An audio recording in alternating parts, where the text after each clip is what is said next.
Alors bonjour à chacun, et ça me fait toujours plaisir de me retrouver parmi vous, et en plus de découvrir une nouvelle communauté.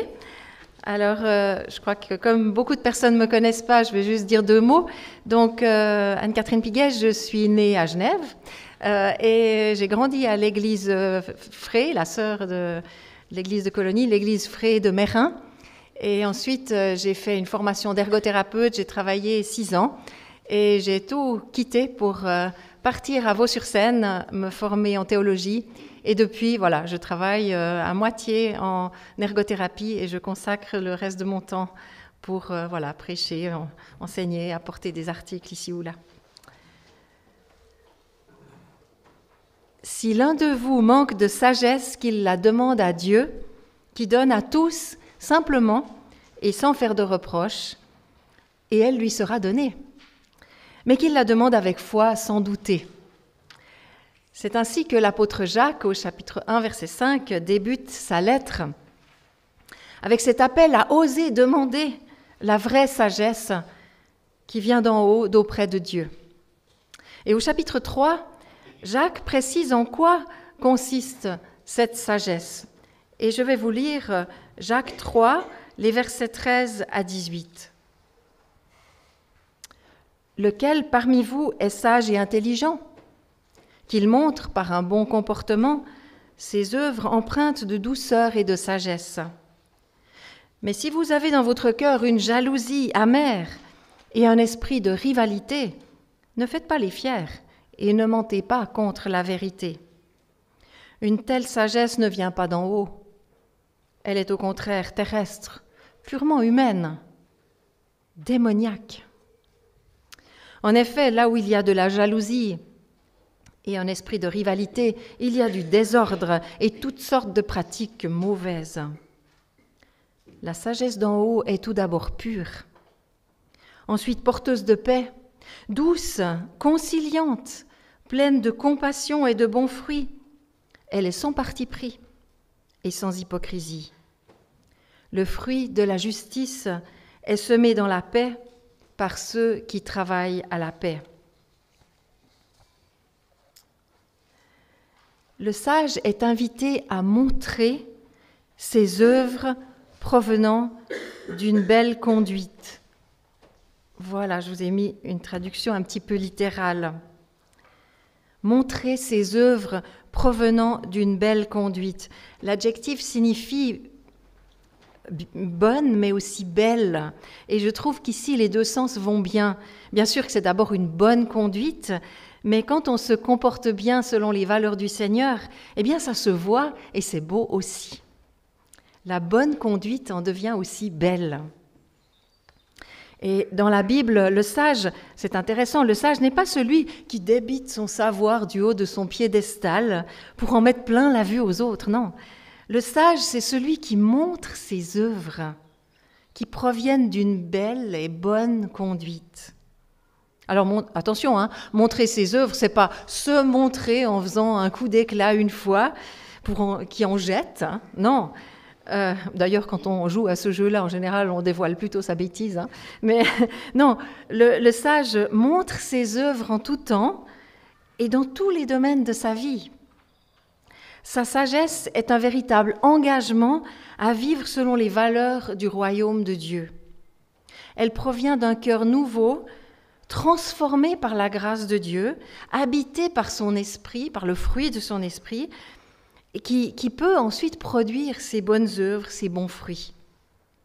Bien sûr, on est incapable de produire tout ça par nous-mêmes, et c'est pourquoi il nous faut demander la sagesse qui vient d'en haut, la sagesse auprès du Seigneur, à chaque instant et en toute situation.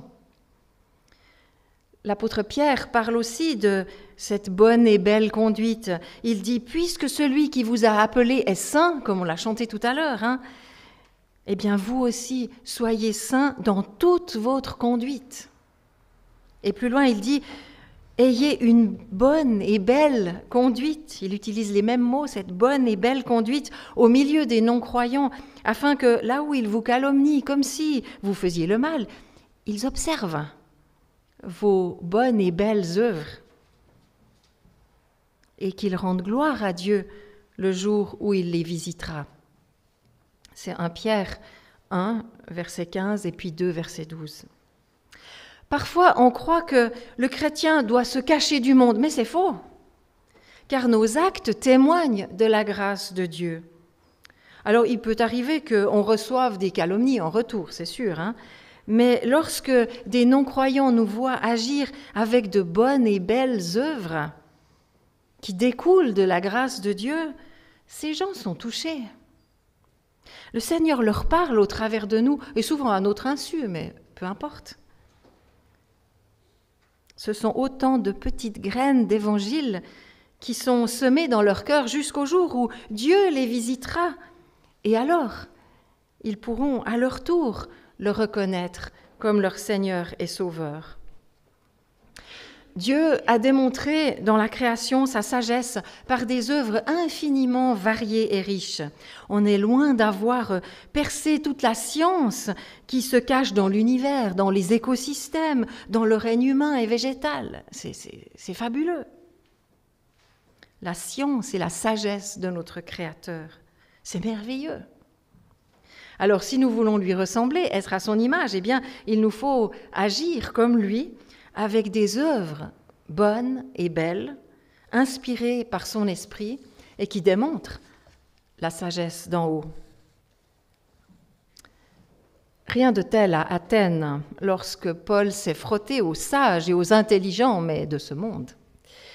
Eux, ils ne passaient leur temps qu'à dire ou écouter les dernières nouveautés sur l'aréopage. Acte 17, 21. Aujourd'hui, on dirait qu'ils passent leur temps, leur journée à chatter sur les réseaux sociaux. Les Athéniens, en fait, ils avaient tout leur temps pour palabrer parce qu'ils étaient riches et ils faisaient travailler des esclaves à leur place. Dans notre société aussi, on fait travailler beaucoup d'esclaves, souvent à l'autre bout du monde, pour qu'on cache les injustices, afin de s'accorder du loisir.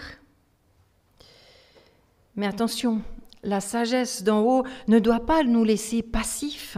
Cette sagesse n'est pas qu'une théorie vide de sens, faite de palabres ou de tchats.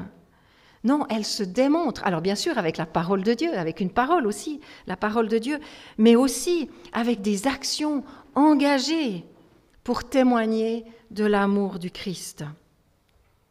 Des œuvres bonnes et belles.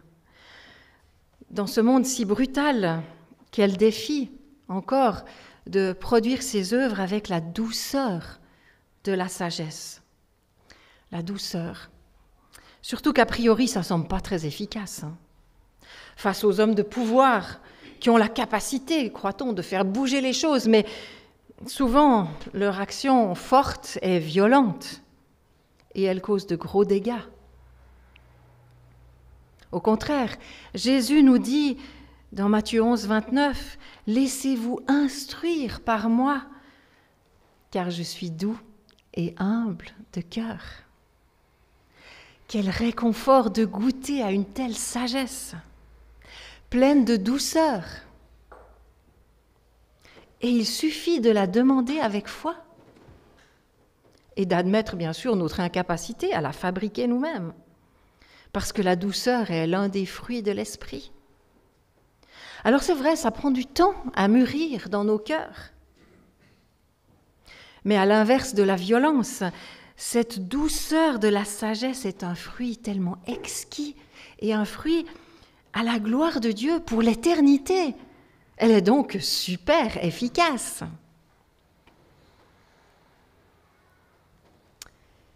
Mais si vous avez un zèle amer et de la révolte ou rivalité dans votre cœur, ne faites pas les fiers et ne mentez pas contre la vérité, car ce n'est pas la sagesse venant d'en haut, mais la terrestre, humaine, démoniaque. Car là où il y a du zèle et de la révolte, rivalité, là se trouve le désordre et toute mauvaise action.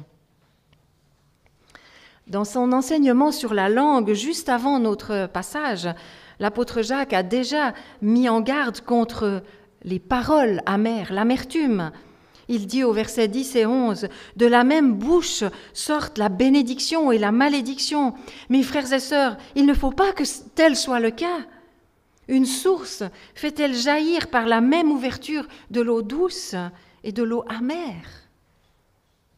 La source, bien sûr, se trouve dans notre cœur, qui produit ces paroles parfois amères et qui sont aussi une motivation, un zèle amer, mauvais. Et bien sûr, seul le Seigneur peut le changer, notre cœur, le changer pour nous rendre capables de cultiver des pensées bienveillantes qui feront sortir de nos cœurs des paroles de bénédiction, des actes de bonté, ces bonnes et belles œuvres. Jésus veut entièrement nous restaurer, alors invitons-le à faire le ménage dans nos vies.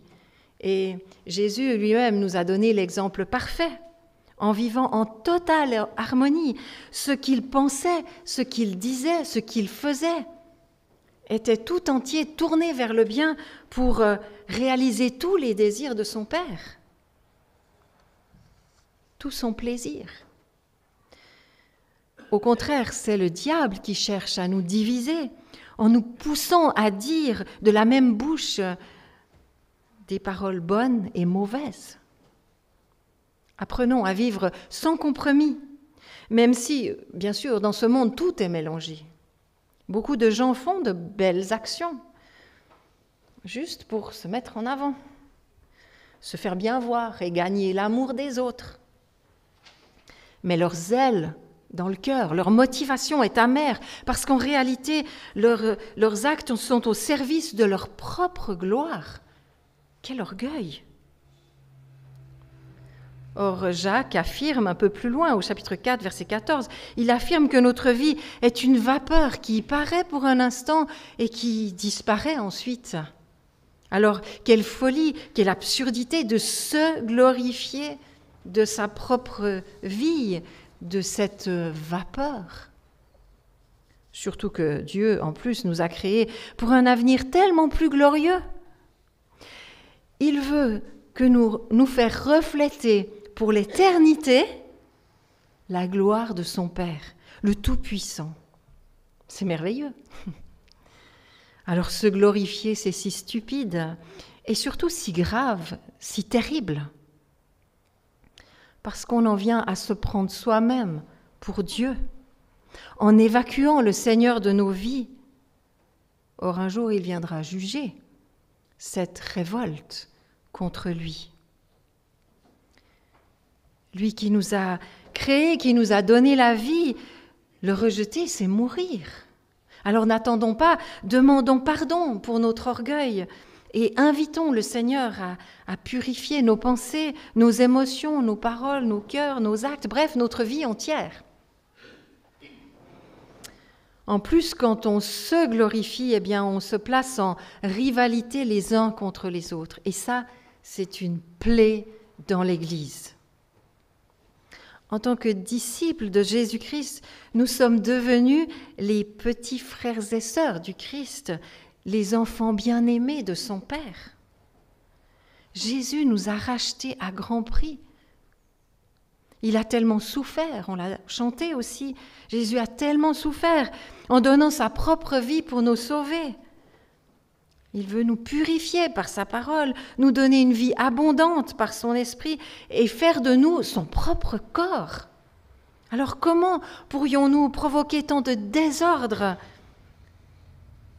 de querelles à cause de rivalité entre nous? Alors que chaque membre de son corps, chacun, est si vital, si précieux aux yeux de son Père. Jacques ne mâche pas ses mots dans ces versets. Il dit que si nous sommes animés d'un esprit de révolte, de rivalité, qu'on peut traduire aussi par querelle, par contestation, eh bien notre sagesse n'est pas de Dieu, mais de ce monde qui est sous l'emprise du diable. Cette pseudo-sagesse est donc démoniaque. Elle est mensonge et folie qui mène tout droit à la perdition. Ananias et Saphira, dans Acte 5, avaient vendu un champ pour en donner l'argent à l'Église. C'est une belle œuvre, non ? Mais Dieu donne à Pierre de discerner le mal qui se cache au fond de leur cœur. Car Ananias et Saphira se sont entendus pour mentir sur le prix du champ. Ils ont agi contre la vérité pour se faire bien voir dans l'Église. Mais leur mensonge les a perdus. Ils sont morts. Alors ne faisons pas comme eux, mais laissons le Seigneur purifier nos vies pour nous rendre aptes à marcher dans la vérité. Alors vous me direz que dans ce monde, ce n'est pas toujours simple de discerner où se trouve la sagesse et la vérité du Seigneur. Parfois, nos pensées nous entraînent vers quelque chose qui nous paraît sage, mais après coup, ça se révèle pas bon, mauvais. Et c'est pourquoi l'apôtre Jacques nous donne des clés pour discerner.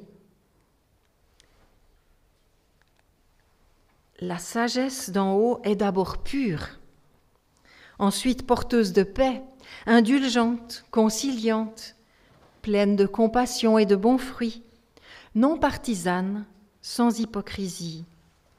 Le fruit de la justice est semé dans la paix par ceux qui font la paix. La sagesse se reconnaît d'abord par sa pureté. Elle ne se laisse jamais corrompre par des pots de vin ou des intérêts personnels, ni pervertir pour mentir comme Ananias et Saphira. Non, la sagesse ne commet aucun mal. Alors quand on est tenté par des pensées mauvaises, eh bien osons fermer la porte de nos cœurs. En Proverbe 8, la sagesse affirme « Oui, c'est la vérité que ma bouche proclame et mes lèvres ont horreur de la méchanceté. Toutes les paroles de ma bouche sont justes. Elles ne contiennent rien qui soit faux ou perverti. L'arrogance, l'orgueil, la voix du mal et la bouche perverse, voilà ce que je déteste, nous dit la sagesse. » Alors osons dire non à toute forme de mal, car la sagesse du Seigneur est pure, comme lui-même, le Seigneur, est pur, sans péché, sans tache, sans aucun mal. La sagesse est aussi porteuse de paix et indulgente. Elle accueille l'autre, quel qu'il soit, avec douceur et bonté. Sur notre lieu de travail, auprès de nos amis, dans nos familles, etc.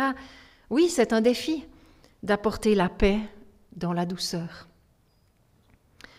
Alors chaque fois qu'on a envie de mettre de l'huile sur le feu, que ça nous démange, parce que les choses tournent pas rond, que ça nous énerve et qu'on se croit assez malin pour soi-même avoir vu les problèmes, surtout chez les autres,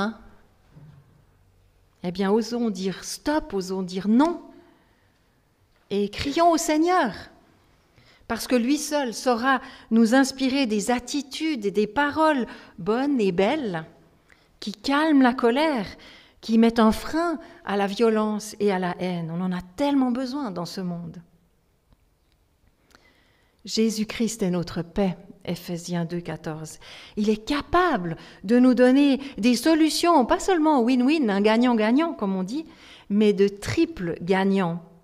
Parce que Jésus est capable de nous suggérer un terrain d'entente avec l'autre, où deux parties trouvent une solution de bénédiction. Et quand on a trouvé cette solution, ça va nous remplir de joie, ce qui nous amènera à glorifier, à bénir aussi le Seigneur. Et ça, c'est la troisième bénédiction. L'apôtre Paul dit aussi que chacun de vous, au lieu de regarder à ses propres intérêts, regarde aussi à ceux des autres. Philippiens 2, 4. Parfois, c'est vrai, il faut accepter de perdre un peu quelque chose. Mais si c'est pour gagner Christ, quoi de mieux ? Oui, la sagesse est porteuse de paix et indulgente. Elle est aussi conciliante. Elle se laisse convaincre par les bonnes et belles solutions, même si ce n'est pas les miennes. Non, elle se laisse convaincre par les bonnes et belles solutions du Seigneur. Et elle en gagne une incroyable force de persuasion, parce que ces belles et bonnes œuvres se voient et elles nous attirent ensemble vers le bien, vers le Seigneur. De nombreuses organisations d'aide, par exemple, comme des orphelinats, des hôpitaux, la Croix-Rouge, etc., ont été fondées par des chrétiens suite à un appel du Seigneur.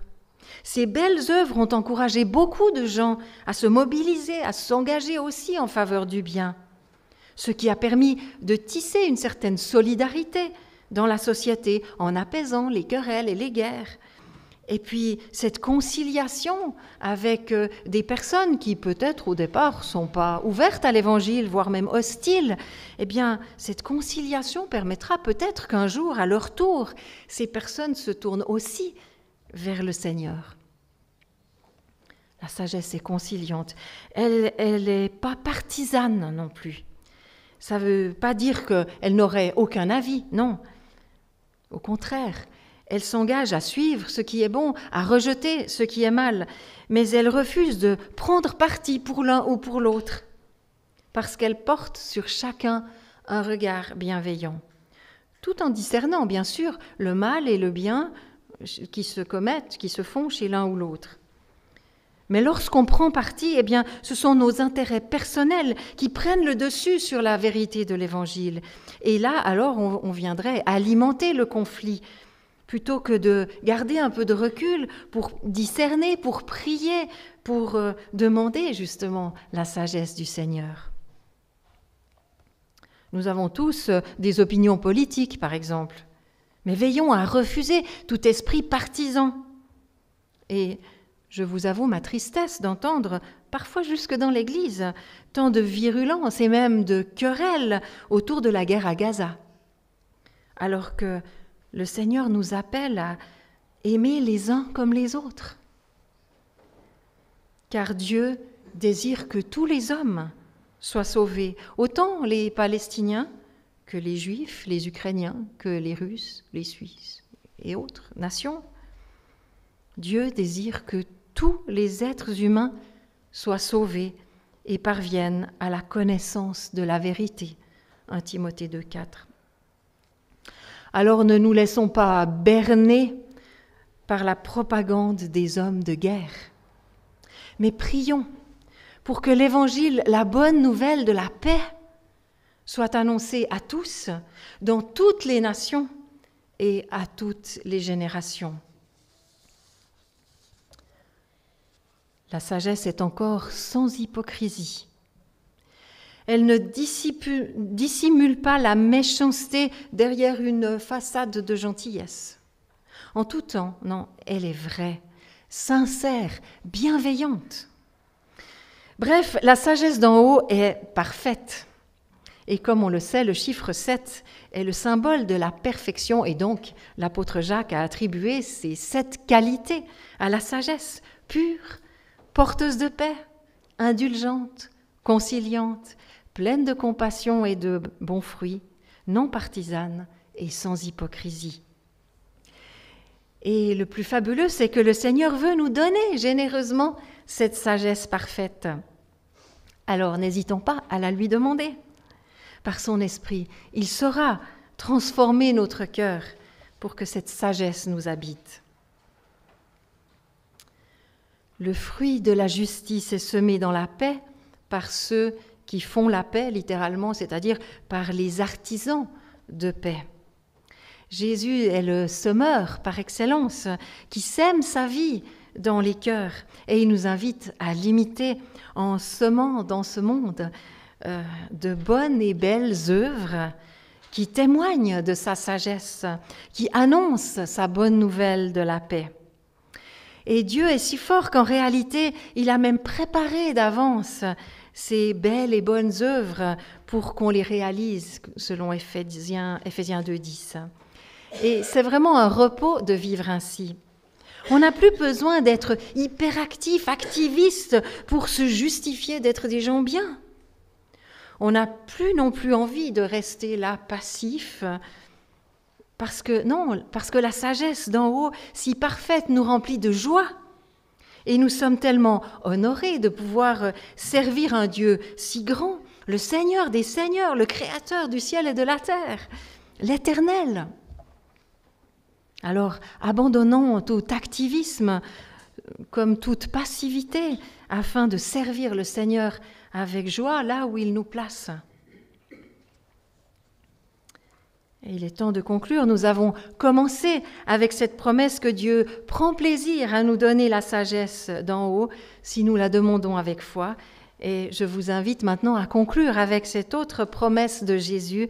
Dans Matthieu 5, verset 9, il dit « Heureux les artisans de paix, parce qu'ils seront appelés fils de Dieu. » Quelle merveilleuse perspective! Nous serons des fils et des filles de Dieu. Alors que cette promesse nous enthousiasme et nous encourage à entrer dans les bonnes et belles œuvres que le Seigneur a prévues pour nous. Amen.